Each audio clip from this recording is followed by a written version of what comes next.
Hello. I wanted to give a quick update on the baked egg challenge that we did today for anyone curious about that.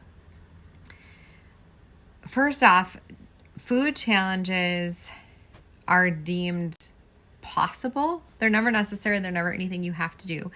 But based on your history with the food, then based on the blood testing they do with things called IgE levels, based on then skin testing, because if your blood numbers are at a certain level, decreasing, then they feel safe doing skin testing.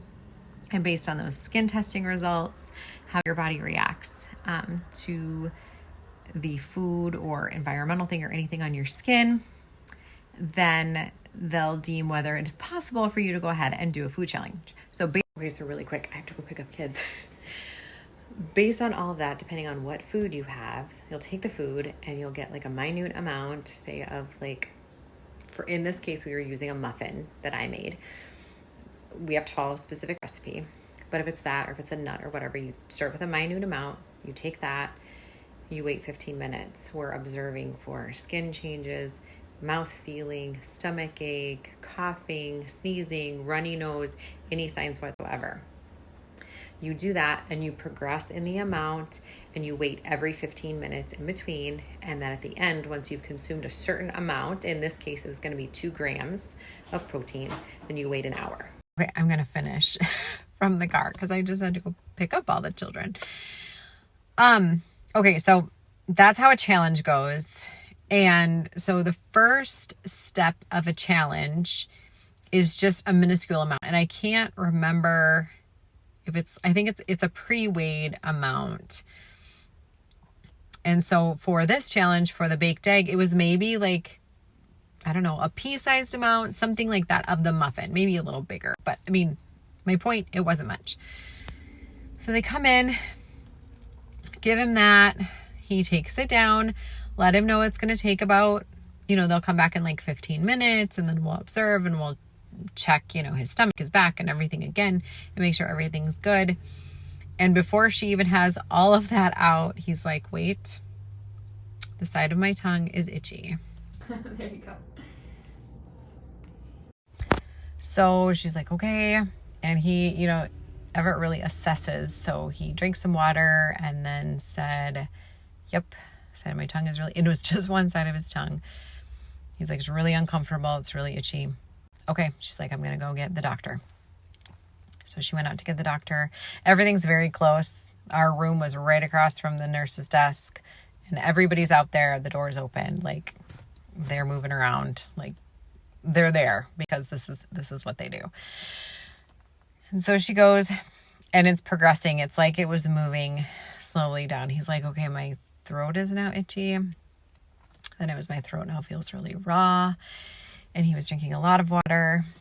And just, you could tell getting more nervous. And I just kept repeating, you are okay. You are okay. Trying to be the calm voice because I knew that if he got upset, it could make things worse.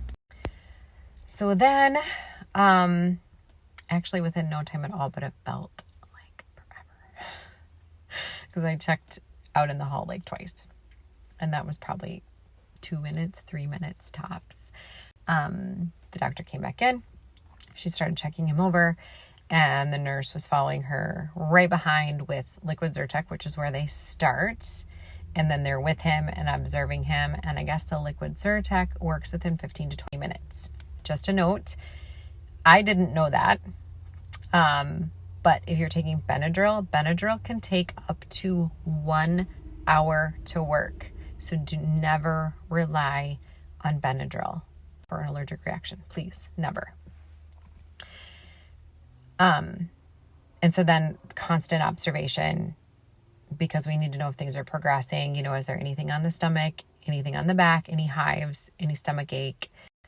Anyway, so they continued to observe, got him, found his basis for that, delivered the medication, continued observation, and started the timer for the hour. Within that time, things started to dissipate within probably the first 12 minutes. So we could tell they were slowly backing up, but he also had a hive pop up on his stomach. Things continued to dissipate in his mouth, but then he had an itchy spot on his chest. I mean, this is the weird stuff about allergies and how things pop up in your body. So that's what they're watching for. We ended up staying post an hour 20, an hour and a half. But then we went on our way, and he's been good ever since. He took a nap in the car. But that was our experience today. So if you have any questions about food challenges, this is our first one that hasn't been successful, and that's okay. Now we know. But we've done food challenges for multiple other foods. So if you have any questions, please put them in the question box.